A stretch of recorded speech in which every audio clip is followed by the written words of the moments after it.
बहुत सारे गुरुजी सत्संग कराते हैं और रोज़ शेयर कराते हैं, अलग अलग तरीके से ब्लेसिंग होती हैं।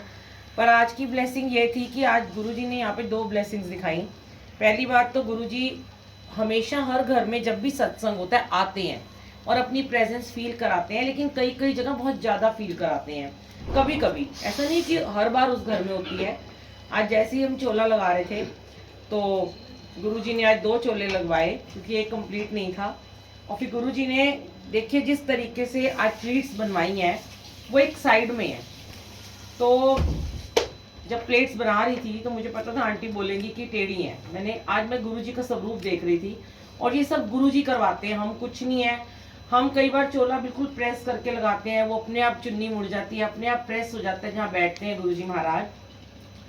तो मेरे मन में उसी समय गुरुजी ने थॉट दिया कि जो लेडीज होती हैं जब वो साड़ी पहनती है तो उनकी प्लेट्स बीच में होती हैं, जब जेंट्स लोग धोती बांधते तो उनकी प्लेट्स साइड में होती हैं। मैंने आंटी को बोला। फिर मैं कॉन्टिन्यूज यहाँ बैठी हुई थी तो आज जब चरण लगाए तो गुरुजी ने वो भी सेंटर से थोड़े से उधर करे। जब ये सारी प्लेट्स चरणों के ऊपर आ गई तो यहाँ बैठे बैठे फिर मैं थोड़ी देर पीछे जाके बैठ गई। मैंने कहा जरा मैं ध्यान से देखूं गुरुजी क्या आज रूप लेके बैठे हैं। कॉन्टिन्यूस गुरुजी ने पूरे 2 घंटे यही दिखाया कि जैसे मैं टांग पे टांग चढ़ा के बैठा हूँ, आज मैं ऐसे ही पैर पे पैर चढ़ा के यहाँ बैठा हूँ। शुक्राना गुरुजी। आंसर हमें सत्संग में मिल जाते हैं। और यहाँ से देखिए ये पूरा चोला आज पूरा प्रेस है क्योंकि गुरुजी यहीं बैठे हुए हैं और आज उन्होंने पैर पे पैर चढ़ाया। ये उनकी लीला के वहां से बैठे, वो उनकी मर्जी है, कैसे मर्जी बैठते हैं। फिर आंटी देविका आंटी के बहुत पेन था कमर में, बेल्ट लगाई हुई थी। आंटी ने बीना आंटी ने कहा वो शायद नहीं आ पाएंगी क्योंकि उनको लग गई है चोट। पर मेरे मन में हमेशा से रहता है कि जो चेरी काउंटी की संगत है मैं मिल लूँ उनसे। जब आती हूँ महीने में 2 महीने में एक बार, इतनी दूर से आते हैं तो यहाँ रह के गए हैं तो लगता है कि नहीं इनसे प्यार है तो ये सब हमें मिल लें। तो अचानक ही मैंने देखा देविका आंटी आई, उन्होंने बेल्ट लगा रखी थी। तो हमने उनको बोला, वो सब कहने लगे ये हो गया, वो मैंने कहा कुछ नहीं ये ठीक है। पर पता नहीं क्या हुआ, जैसे ही उन्होंने अपनी मत्था टेका और उनकी आंखों से झरझर आंसू बह रहे थे क्योंकि उनको लगता है बहुत ज़्यादा ही दर्द था। और वाकई में कई बार मैंने उनको बोला आप क्यों झुके, तो उनके मन में गुरुजी ने दिया होगा थॉट कि झुकेगी तो मैं तेरे को ठीक कर दूंगा। क्योंकि हमारे गुरुजी तो सब उल्टे तरीके से हमें ठीक करते हैं। जो जैसे डॉक्टर बताएंगे ना आपको, आप वैसे तरीके से ठीक नहीं कभी भी हो सकते हो। जो गुरुजी बोलेंगे ना वैसे ठीक होगे। शुगर है तो मीठा ज़्यादा खा लो, बीपी ज़्यादा है तो नमक ज़्यादा खा लो, ये उल्टा है। और गुरुजी ने कहा डॉक्टर ने मना किया जिनको झुकने को, और उसको झुका दिया। क्योंकि जो गुरु के चरणों में एक बार झुक गया, अपना सर्वस्व अर्पण कर दिया, सरेंडर कर दिया कि जो होगा मालिक देखा जाएगा। मैं ये सोचती हूँ, शायद आंटी भी ये सोचती होंगी, मेरे मन के भाव है, मेरे एक्सपीरियंसेस है। मैं कहती हूँ कई बार मैं बहुत बीमार हुई ऐसे इस तरीके से ही, मेरे को भी याद आ गया गुरुजी का बर्थडे था तो मैं नहीं झुक सकती थी, मेरी स्लिप डिस्क थी, जमीन पे बैठना मना था। एक मैं चोले का एक ऐसे कपड़ा भी नहीं कर सकती थी। मैं लेट जाती थी, वहीं गिर जाती थी, रोती थी अपने घर में जहाँ गद्दी लगी हुई है। सब आके सेवा करते थे, बहुत रोती थी मैं। पर गुरुजी तो गुरुजी हैं। जैसे जैसे उन्होंने बैठाने को डॉक्टर ने बोला मूड़े पे नहीं बैठा, मैंने तो जमीन पे ही बैठना था, एक कुशन रख लेती थी और बैठ जाती थी। और फिर गुरुजी ने अपने बर्थडे से पहले जो मैंने इनसे बोला, इन्होंने हमें ठीक कर दिया। तो मेरे मन में ये थॉट उस समय आता है जब मैं बीमार होती हूँ कि ज्यादा से ज्यादा क्या ही होगा ना, मर ही तो जाएंगे। और गुरु के चरणों में मर गए तो सीधे बैकुंठ को जाएंगे।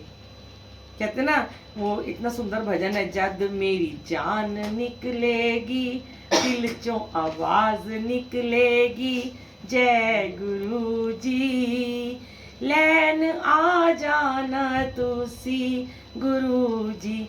तो क्या हो जाएगा, अगर हमें विश्वास है तो ना तो वो हमें मरने देंगे ना हमें हॉस्पिटल जाने देंगे।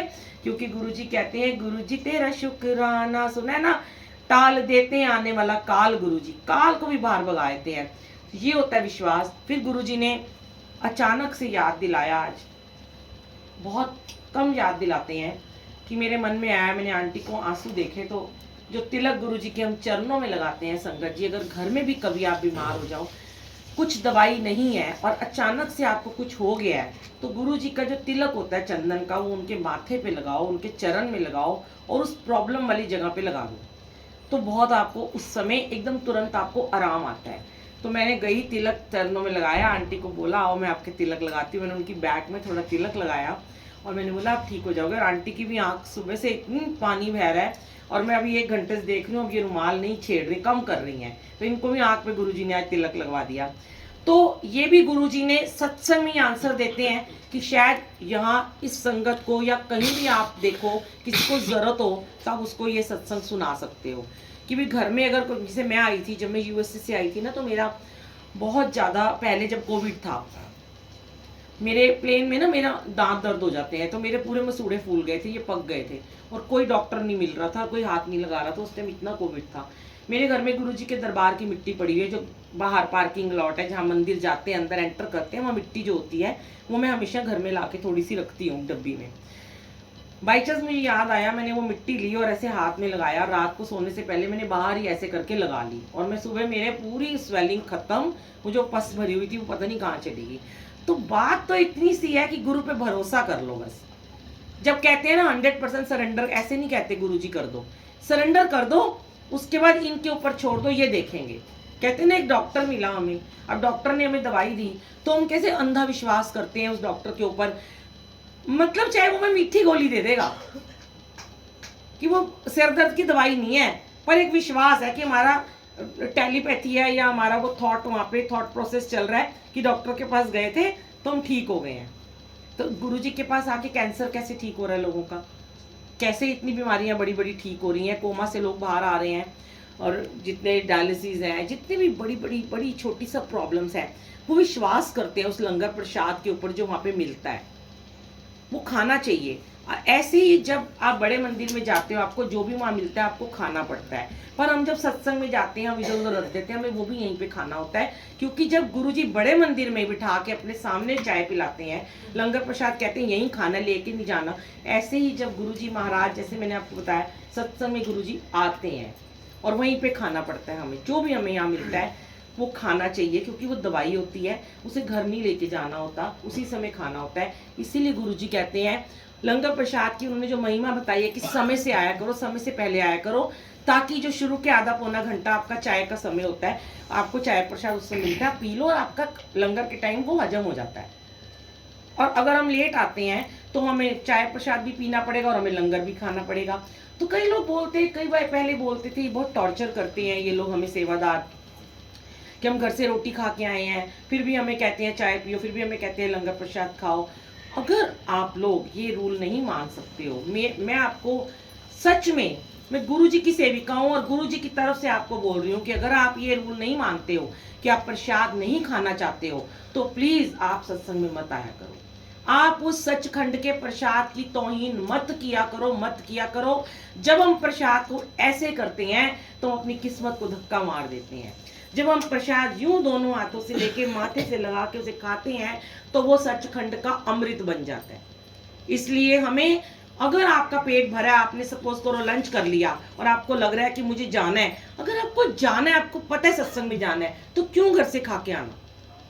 हम लोग सुबह निकलते हैं, दिल्ली से निकले 11 बजे के निकले, नाश्ता भी नहीं किया हुआ। ये होता है कि हमें कुछ नहीं, हमें कोई खिलाता है हम खाते भी नहीं, हम कहते सीधे चाय प्रसाद लेंगे और हम शाम को जो लंगर होगा वो खाएंगे भरपेट के, जो भी 2 चपाती जो भी आपको मिलेगी। तो ये चीज होती है कि कुछ भी आप घर से अगर खा के निकले हो तो भी आपको यहाँ पे खाना ही पड़ेगा, आपको यहाँ पे खाना ही पड़ेगा। मैं आपको एक सत्संग